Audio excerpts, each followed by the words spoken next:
done in Parliament in 1823, and he proposed that there should be agreement of all parties on a date. He didn't actually suggest a date, but he said, let us agree on a date after which all children who are born should be born free, but those who are still alive must remain slaves for the remainder of their natural lives. That was the British abolitionists' program in 1823. And in introducing it, this is how Thomas Fowell Buxton put it in Parliament. He said, if this plan was adopted, slavery, quote, will subside, it will decline, it will expire, it will, as it were, burn itself down into its sockets and go out. We shall leave it gently to decay, slowly, silently, almost imperceptibly, to die away and to be forgotten. Well, now, any program for the abolition of slavery in that way, of course, would have taken, I think if I said a minimum of half a century, a minimum of 50 years, I would be being generous. But even that gradual program, the British abolitionist leader, Buxton, withdrew when the government of the day agreed to take up the matter and advocate the abolition of slavery. And the government of the day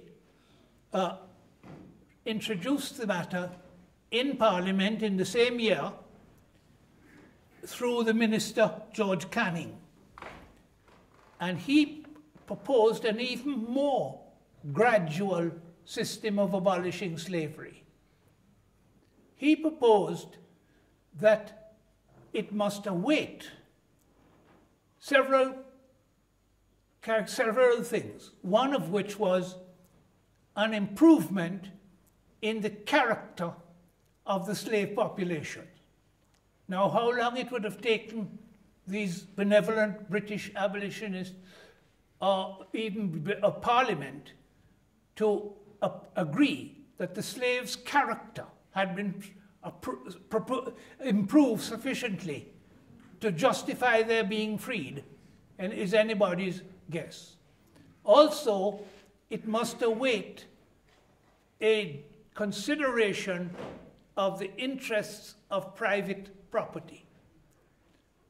And I would have thought that if I said that that system of abolishing slavery might have taken a century, again, I think I might be erring on the side of generosity.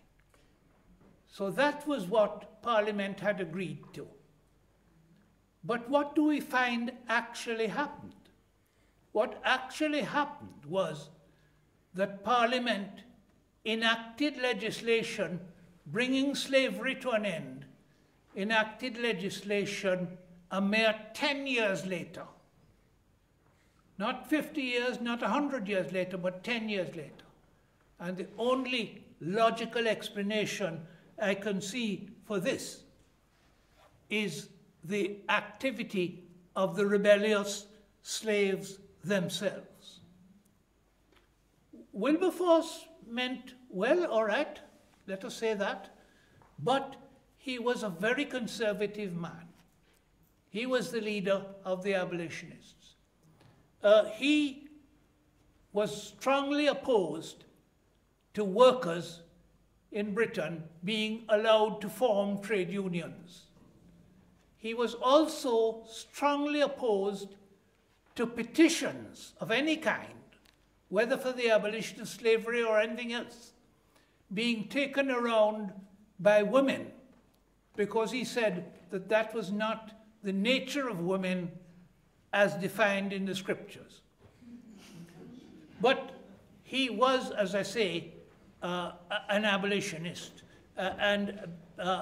My conclusion is that it was only the activity of the slaves themselves that expedited the process. it's not my word that you have to take for that. There was a Methodist parson in Jamaica at the time, Reverend Henry Bleeby, who was quite clear as to what he thought was the factor which caused the introduction of the legislation abolishing slavery. Bleeby says that, in his opinion, and I quote him, the slave rebellion, the most important slave rebellion, which I think was the proximate cause of the legislation being introduced in Parliament 10